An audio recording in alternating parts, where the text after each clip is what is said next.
Pemirsa, jajaran Polsek Mengwi menangkap seorang warga Pakistan atas laporan pembayaran fiktif di salah satu restoran di Badung. Puluhan kali aksi yang dilakukannya hingga restoran mengalami kerugian puluhan juta rupiah. Ini tergolong modus yang baru ditemukan petugas.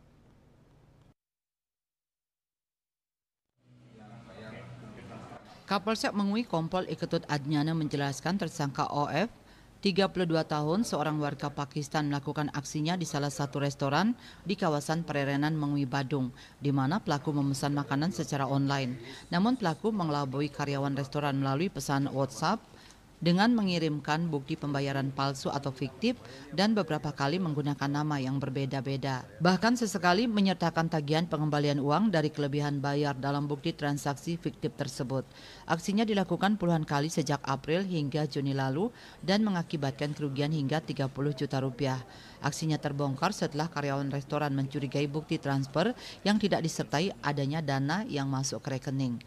Yang dilaksanakan oleh seorang orang asing, yang mana modus operandinya adalah memesan makanan ke restoran dengan tidak melakukan pembayaran. Dia memesan berulang-ulang, setelah restorannya merasa ngeh dan mengetahui bahwasanya setelah dipesan-pesan belum dibayar. Lagi ini adalah modus penipuan yang baru, mungkin yang perlu diwaspadai oleh para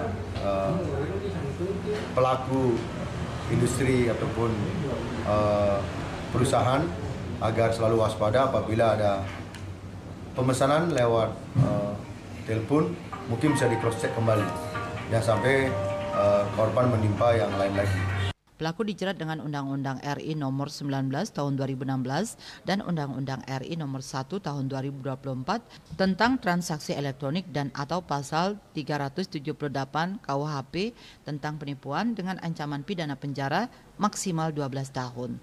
Raiswantara, Bali TV.